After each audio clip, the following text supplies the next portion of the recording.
जय श्री कृष्ण दोस्तों। आज की श्रृंखला में है श्रीमद् भागवत गीता का छठा अध्याय। छठा अध्याय का नाम है आत्म संयम और ध्यान योग। आइए शुरू करते हैं श्रीमद् भागवत गीता का छठा अध्याय। कर्म योग के बारे में और अधिक प्रकाश डालते हुए भगवान श्री कृष्ण आगे बोले, हे भारत, जो व्यक्ति अपने किए हुए कर्म के फल की इच्छा को त्याग कर अपना नित्य नैमित्तिक कर्म करते रहते हैं, वे ही सन्यासी हैं और वे ही योगी भी हैं। इसके विपरीत जो कर्म को त्याग देते हैं और कर्म को छोड़ निष्क्रिय हो जाते हैं, वे न तो सन्यासी हैं और न ही योगी हैं। अभिप्राय यह है कि केवल क्रियाओं को त्यागने वाला सन्यासी नहीं है, परंतु कर्म करते हुए फल की इच्छा न करना सन्यास है। इसी का नाम योग है। बिना फल की कामना को त्यागे कोई भी योगी नहीं हो सकता, क्योंकि कर्म फल का त्याग सन्यास और योग दोनों में ही है। हे पार्थ, जो ज्ञान योग की प्राप्ति करना चाहते हैं, उनके लिए ज्ञान प्राप्ति का मार्ग भी कर्म ही है। निष्काम कर्म करने से चित्त शुद्ध होता है और मन की शुद्धि से ज्ञान की प्राप्ति होती है और उस ज्ञान प्राप्ति से मनुष्य को शांति मिलती है। हे अर्जुन, जब मनुष्य की इंद्रियां किसी विषय को न प्रेरित हों और मन में स्मरण बिना कोई चिंता भी न उठे, तब व्यक्ति योग रूढ़ कहलाता है। ऐसा करके विवेकी पुरुष अपनी आत्मा का संसार में रहते हुए भी स्वयं ही उद्धार कर लेता है। हे अर्जुन, कामना से रहित जो आत्मा है वह मित्र के समान उपकारी है। इसके विपरीत जिसने मुझको विसार कर अपनी आत्मा को विषयों में लगाया है, वह अपना शत्रु स्वयं है, क्योंकि ऐसा करना अधोगति का मार्ग है। हे अर्जुन, जिसने अपनी आत्मा को जीत लिया है तो वही आत्मा उसका बंधु है, और जो आत्मा को नहीं जीतता है उसकी आत्मा ही उसका शत्रु है। जिसने अपना मन अपने वशीभूत कर लिया है और शीत उष्ण सुख दुख और मान अपमान में सदा शांत बना रहता है, उसके हृदय में परमात्मा स्थित है। योगारूढ़ पुरुष के लक्षण बतलाते हुए भगवान ने कहा, जिनकी आत्मा और मन चलायमान नहीं होता और इन्हीं कारणों से जिनकी इंद्रियां वशीभूत हो गई हैं, वे कंचन, मिट्टी और पत्थर को एक समान समझते हैं। ऐसे ही योगी योगारूढ़ होते हैं। हे अर्जुन, जो शत्रु मित्र अपने पराये, अच्छे बुरे और साधु तथा पापाचारियों को समान दृष्टि से देखता है, वह योगियों से भी बढ़कर है। हे अर्जुन, योगी को उचित है कि सदा एकांत में रहें, किसी को संग में न रखें, अपने मन और आत्मा को वश में रखें, किसी बात की आशा न रखें और न किसी वस्तु का संग्रह करें। इस प्रकार निरंतर अपनी आत्मा को परमात्मा में लगाता रहे। योग साधना की विधि बतलाते हुए भगवान ने कहा, योगकर्ता को चाहिए कि वह मन की एकाग्रता वर्धन हेतु योग करने के लिए सुंदर पवित्र भूमि में, जो न ऊंची हो न नीची, उस पर कुशा का आसन, उस पर मृगछाला और उसके ऊपर वस्त्र बिछाकर निश्चिंत मन होकर बैठे। मन को एकाग्र करके चित्त को रोककर और क्रिया से रहित होकर अपनी आत्मशुद्धि के लिए योग साधना करें। सब देह और गर्दन को सीधा रखें, अपनी नासिका के अग्रभाग को देखें, अन्य किसी दिशा में न देखें। मन को शांत कर निर्भय होकर ब्रह्मचर्य में स्थिर रहें। मुझ में चित्त लगा मन को रोककर योग का साधन करें। मन को वश में रखने वाला जो योगी इस प्रकार से सदा अपनी आत्मा को योग में तत्पर रखेगा, वह परम शांति अर्थात निर्वाण पद को पावेगा। हे अर्जुन, परंतु अधिक भोजन करने वालों को और निराहार रहने वालों को अधिक सोने व अधिक जागने वालों को योग प्राप्त नहीं होता। जो मनुष्य युक्त संगत आहार विहार करता है और कर्म भी युक्ति पूर्वक करता है और नियम से सोता जागता है, उसका योग दुखों को दूर करने वाला होता है।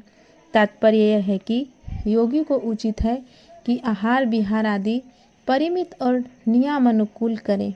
जो मनुष्य अपनी आत्मा द्वारा चित्त की वृत्तियों और चंचलता को रोक लेता है और संपूर्ण कामनाओं को छोड़कर निष्प्रिय हो जाता है, वह पुरुष सिद्ध योगी कहलाता है। जिस स्थान में पवन नहीं चलती, वहाँ दीपक की ज्योति हिलती नहीं। ऐसे ही जो अपना मन एकाग्र करके योगा अभ्यास में लगाता है, उसका मन भी चलायमान नहीं होता।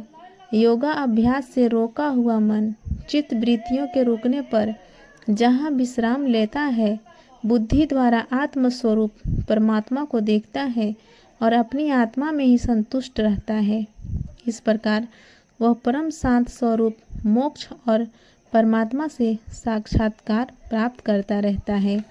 इस प्रकार योगी जन ऐसे दुर्लभ सुख का अनुभव करते हैं।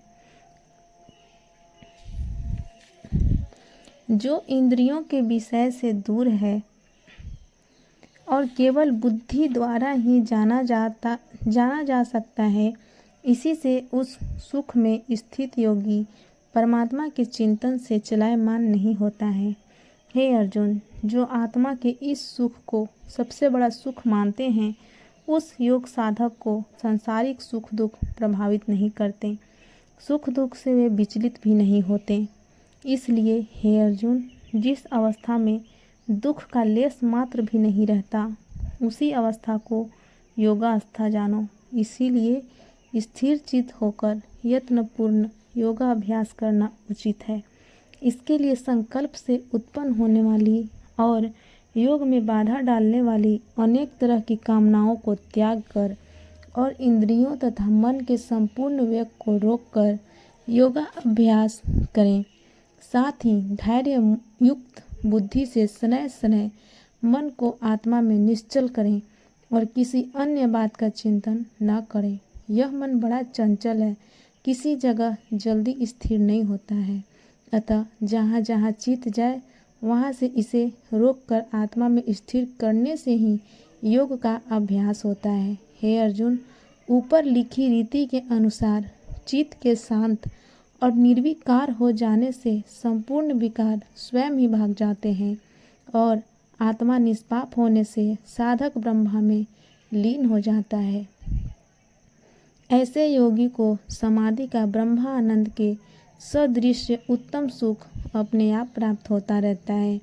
इस प्रकार मन को रोककर आत्मा को जगाए रहने वाला निष्पाप योगी सुखपूर्वक बिना परिश्रम महान ब्रह्म सुख को भोगता रहता है। हे पार्थ, सबको समान दृष्टि से देखने वाले योगाभ्यासी अपनी आत्मा को सब प्राणियों में देखते हैं और सब प्राणियों को अपनी आत्मा में देखते हैं।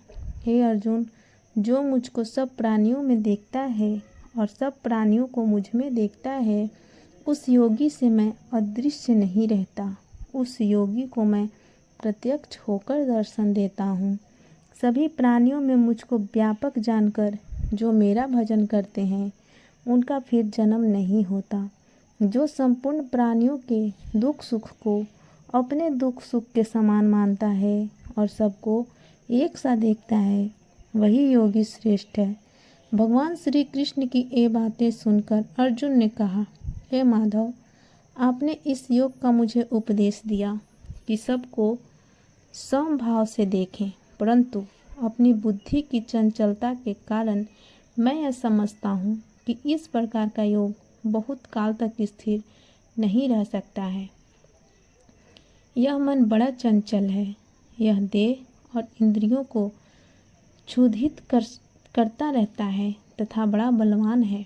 मन को रोकना मेरे लिए उसी प्रकार कठिन है जैसे प्रचंड वायु को रोकना होता है। अर्जुन की यह बात सुनकर श्री कृष्ण जी बोले, हे महाबाहो, निसंदेह मन बड़ा चंचल है और आसानी से रुक नहीं सकता है, परंतु अभ्यास और वैराग्य द्वारा इसका निग्रह हो सकता है। जिसका मन वश में नहीं है वह योग साधना नहीं कर सकता है। यह सुनकर अर्जुन ने कहा, जो व्यक्ति पहले तो श्रद्धापूर्वक योग साधना में प्रवृत्त हो गया, परंतु पीछे ठीक उपाय न कर सका, अर्थात अभ्यास में शिथिल हो गया और इसका कारण से उसका मन योग से चलायमान हो गया हो, ऐसे मनुष्य योग के सिद्ध रूप फल को न पाकर किस गति को प्राप्त होते हैं। जिस प्राणी ने निष्काम कर्म करके उन्हें ईश्वर को समर्पित न किया हो और कामना के वशीभूत होकर कर्म करने के कारण स्वर्ग आदि की प्राप्ति से भी वंचित रहा तथा योग सिद्धि न होने से उसे मोक्ष भी न मिला, वह मनुष्य दोनों ओर से नष्ट और अप्रतिष्ठ होकर किस गति को प्राप्त होता है। हे मधुसूदन, मेरे इस संशय को दूर करने योग्य आप ही हैं। अर्जुन की यह बातें सुनकर श्री कृष्ण जी बोले, हे भारत, योग के अपूर्ण रह जाने के बावजूद इस प्रकार के शुभ कर्म करने वाला इस लोक और परलोक में कहीं भी नाश को प्राप्त नहीं होता है, क्योंकि कोई भी शुभ कार्य करने वाला दुर्गति नहीं पाता है। जो मनुष्य योग भ्रष्ट हो जाते हैं वे भी मृत्यु के पश्चात पुण्य आत्मा लोगों के लोकों में जाकर बहुत दिन तक वास करते हैं। स्वर्ग में आनंद भोगने के पश्चात वे पवित्र श्रीमान पुरुषों के घर में जन्म लेकर अनेक सुख भोगते हैं अथवा बुद्धिमान योगियों के घर जन्म लेते हैं। हे अर्जुन, इस प्रकार के अच्छे परिवारों में जन्म लेकर अपने पूर्व जन्म के बुद्धि संयोग को प्राप्त होते हैं। उस बुद्धि संयोग से वह इस जन्म में भी योग सिद्धि के लिए प्रयत्न करते हैं और सांसारिक विषय वासना में रहते हुए भी उस पूर्व जन्म के श्रेष्ठ कार्यों के कारण योग सिद्धि में अनुरक्त बने रहते हैं। हे पार्थ, इस प्रकार योग स्वरूप को जानने की इच्छा करने वाला भी केवल योग को नहीं पाता है, अपितु देवोक्त कर्म फल से अधिक पाकर मुक्त हो जाता है। जो योगी इस प्रकार यत्न करता है उसके पाप दूर हो जाते हैं और वह योग सिद्धि पाकर परम गति को पाता है।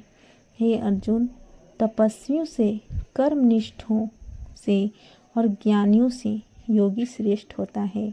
इससे तू योगी हो जो श्रद्धापूर्वक मुझ में चित्त लगाए रखता है और मेरा भजन स्मरण करता रहता है। वह संपूर्ण योगियों में श्रेष्ठ है और वह मुझे सबसे अधिक प्रिय भी है। इति श्रीमद्भागवत गीता आत्मसंयम योगो नाम षष्ठो अध्याय समाप्तम। इसी के साथ श्रीमद्भागवत गीता का छठा अध्याय यहीं पे समाप्त होता है। श्रीमद्भागवत गीता का हर एक अध्याय बहुत ही ज्ञानवर्धक और प्रेरणादायक है। इसका हर एक अध्याय एक से एक बढ़कर ज्ञान से परिपूर्ण है। आपको हमारी वीडियो कैसी लगी प्लीज़ कमेंट में ज़रूर बताइएगा और अगर आपको वीडियो अच्छी लगी होगी तो कमेंट में जय श्री कृष्ण ज़रूर लिख दीजिएगा। इसी के साथ श्रीमद्भागवत गीता का छठा अध्याय समाप्त होता है। जय श्री कृष्ण। राधे राधे।